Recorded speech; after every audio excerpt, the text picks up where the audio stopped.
Let's get right into it. If you're sitting in a boardroom right now looking at your quarterly margins, you need to hear this. In this explainer, we're going to completely shatter the illusion that theft and loss are just inevitable line items on your balance sheet. We're breaking down the definitive security playbook to help you plug the financial leaks across your entire operation. As commanding executives, protecting your assets is your absolute duty, and this right here is your blueprint. As senior leaders, you need a clear roadmap. So we'll be looking at the true cost of loss, conducting a risk survey, planning for environmental hazards, preventing internal employee theft, and finally, leveraging mutual aid schemes. Let's move. Section 1. The true cost of loss. Moving way beyond just the balance sheet. Now, a lot of managers think a loss is just a stolen drill or missing cash, but we absolutely must distinguish between obvious direct loss, like stolen equipment or sensitive info, and the vastly more destructive indirect loss. Indirect loss is where the real bleeding happens. We're talking about shattered customer confidence, ruined goodwill between your staff and management, or entirely halted production lines just because one critical component walked out the door. The source material actually points out a terrifying reality here, calling it the domino effect. A single security failure doesn't just happen in a vacuum. It spreads like wildfire through your production network and customer base. It hits departments that are totally remote from the initial incident, sometimes long after it actually happened. Think about it. You aren't just losing a laptop, you're literally losing your reputation.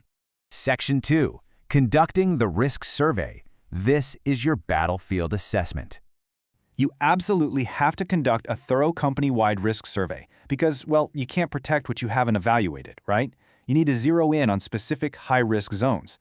Obviously, your wages and cashier's offices are prime targets, but don't ignore administrative areas where sensitive documents live. Transport departments bring in a whole new set of risks the second goods are on the move. And if you have retail departments, our source notes a very specific psychological threat. Thieves often see shoplifting as some minor, separate offense, which drastically drives up your risk.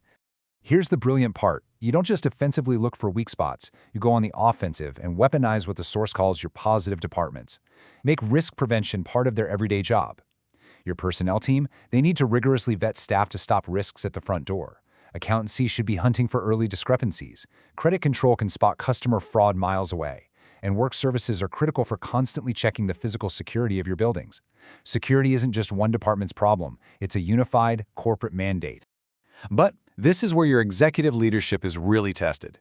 You will hear toxic mindsets like, "Oh, it's not required, our staff are honest," or the absolute worst, "We can't stop stealing, it's just part of the job." As commanding executives, you have to shut down these dangerously naive attitudes the very second they surface in your boardroom. Tolerating that mindset is literally like leaving the vault wide open. Section 3. Planning for environmental hazards. Your environmental contingency plan. Once we've assessed the internal threats, we have to pivot to environmental risks, which the source tells us is often the hardest contingency to plan for.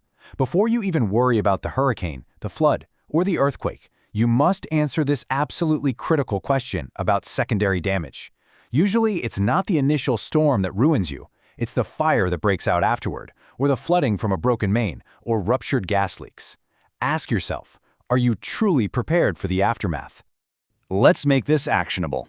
Here is a rapid-fire checklist of initial assessment questions so your operation doesn't completely bleed out while you wait for emergency services. First, if you get a warning, what action can you take right now, like protecting large glass windows?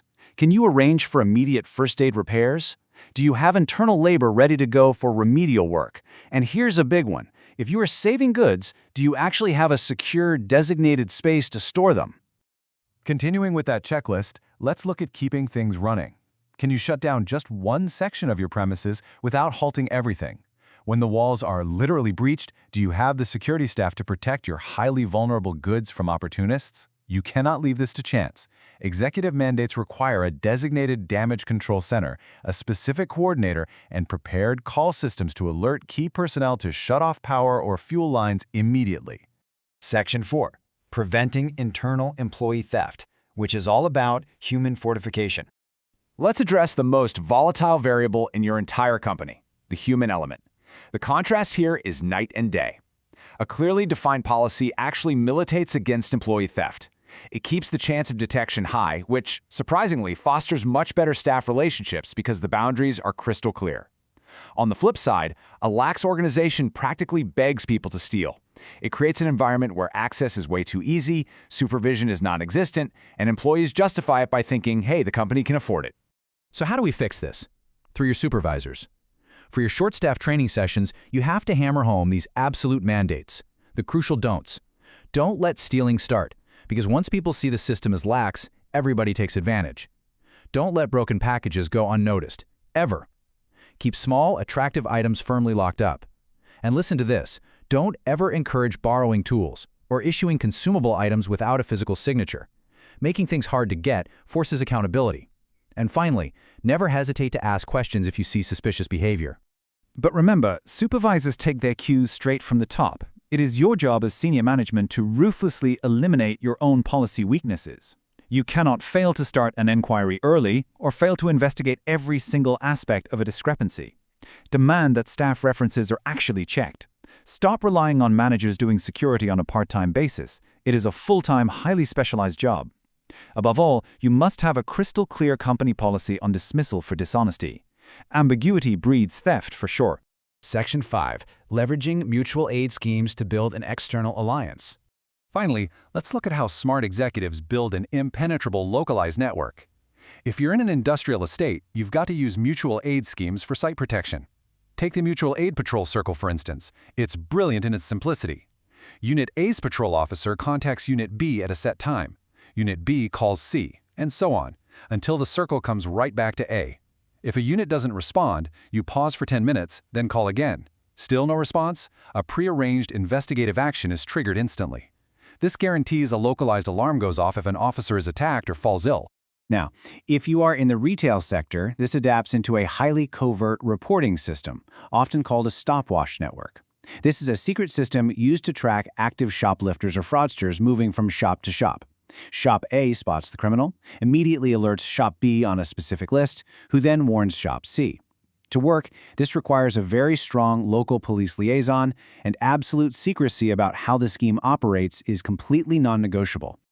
We have covered some immense ground in this explainer today, from distinguishing indirect loss and mapping environmental plans to hardening your supervisor policies. I want to leave you with this final critical directive.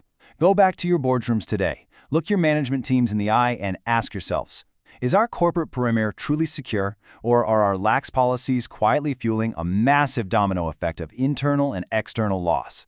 The time for assuming your assets are safe is over. The time for commanding risk management starts right now.